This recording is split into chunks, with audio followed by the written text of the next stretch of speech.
transaction on juvenile history. Okay. We'll do that after. Thank you.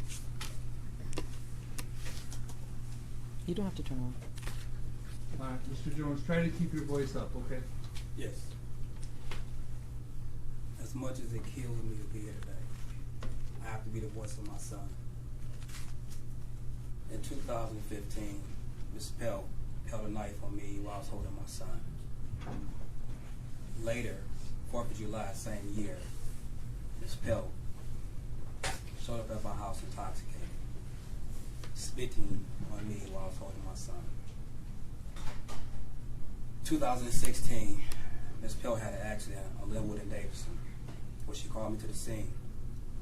Wrecked the vehicle. Who knows who was injured in the vehicle that she hit, because that vehicle left the scene. But thank God her 2 babies wasn't in the car with her. My son was with me, and I'm sure her daughter was someplace safe. August 9th, I got a call from a stranger telling me that my son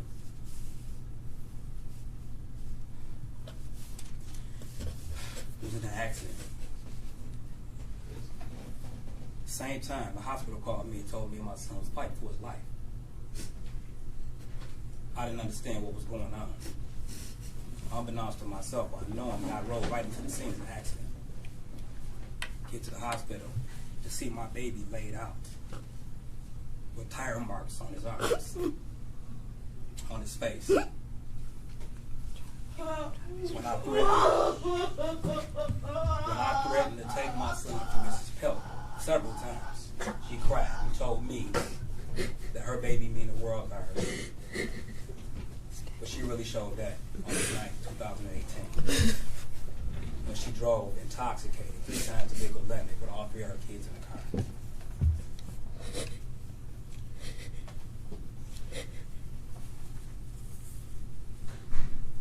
I don't know what else to say to this point. I don't understand none of this.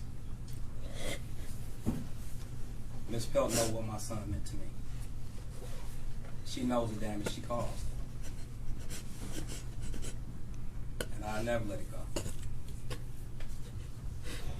Mr. Jones, thank you. Mr. Giusti, anyone else? No, Your Honor. Anything you want to say?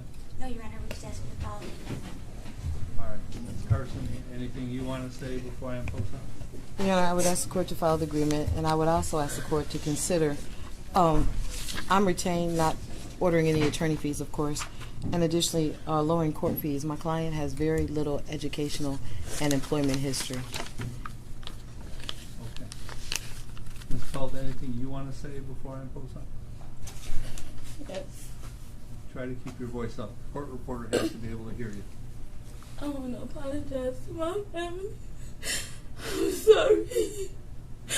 I'm so sorry. I promise I didn't mean it. Y'all know I love my baby so much. I'm sorry, everything I've ever put y'all through.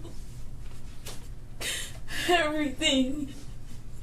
I'm sorry. I'm sorry, and it hurts so bad to even know that his dad is going through everything he's going through. But it hurts me so bad for people to act like I didn't love my baby. He was my everything. It hurts so bad not to wake up and my baby that I had every day not be around me. It hurt so bad that my daughter had to witness her brother in the middle of the street. And I feel like my daughter is going through so much, and it's like one-sided, like it's only one part, one family hurt. My family is hurt too. And I know I hurt them, and I'm so sorry. I'm so sorry to the courts. I'm so sorry to everybody. I'm mainly sorry to my daughters. I had to even get them put into this situation and not be with their mama, because that's all they knew. I tried everything in this world to be with my babies, to do everything right, and I feel like I'm getting treated like I did, and I know that was the most wrong thing ever a parent can do. But I did right before then. I tried. I called out. I asked him to help me. He wasn't there to help me when he asked for custody. It was like he was taunting me, and I lost my parents, so I don't want nobody taking my babies. I needed them. It wasn't just like I wanted my babies. I needed my babies.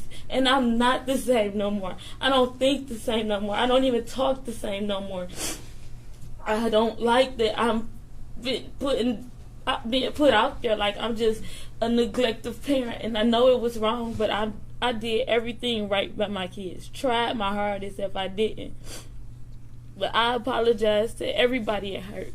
Michael family on his dad's side, my family, and anybody that loved Michael. Thank you, Your Honor. All right, Ms. Pell, you do have to understand that you made some really bad choices in this case. There's a history of some of your drinking, some of the problems that you may have had. These kids were unrestrained in the car. There were 3 kids. It's 7 o'clock in the evening, and you blew a .20, somewhere between a .20 and a .24, with unrestrained kids in the car. I mean, that's terribly negligent on your behalf. So when you tell me that you really care about your kids, I kind of sense that there's a little doubt in my mind because of what a risk you're putting them in. I know you're undergoing some therapy and some medication. There is a sentence agreement that was worked out with you and Mr. Zuski, and I'm willing to go along with that because you guys know more about the case than I do. The sentence will be 3 to 15 years in the State Department of Corrections on the OWI causing death, 3 to 10 years on the child abuse 2nd degree. You have credit for 13 days. Those 2 sentences will run concurrently. They'll run at the same time. We'll mark your file medical so you can continue to get whatever medication that you're getting. So right now, if you'll have a seat in the box, we'll get you some appeal papers, and I do have to advise you that you do lose some appellate rights by pleading guilty that you would have gotten if you went to trial. So just so you understand that. So if you'll have a seat, we'll take care of everything. Thanks, Ms. Carson. Thank you, Your Honor.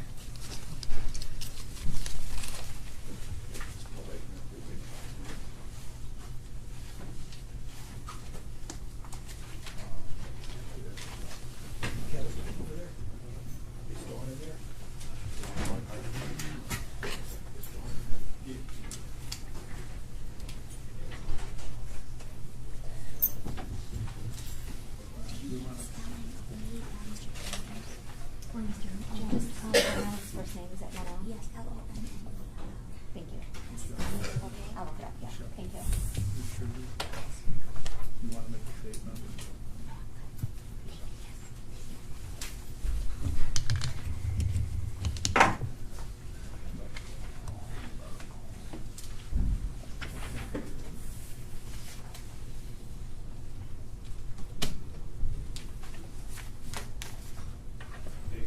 Sir, Back up. you can't go near her. She's in custody. No, you can't do anything.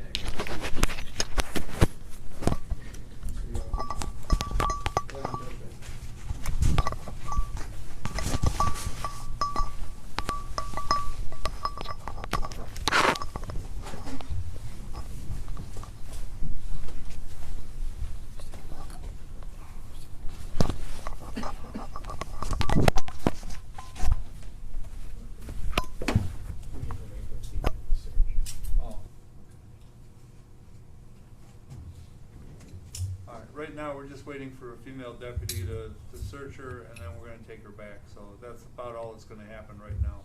Thank you.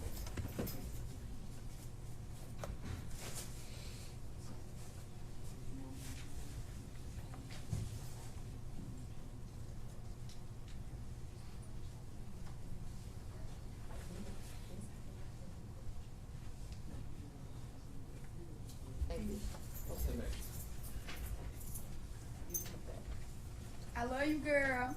Love you, girl.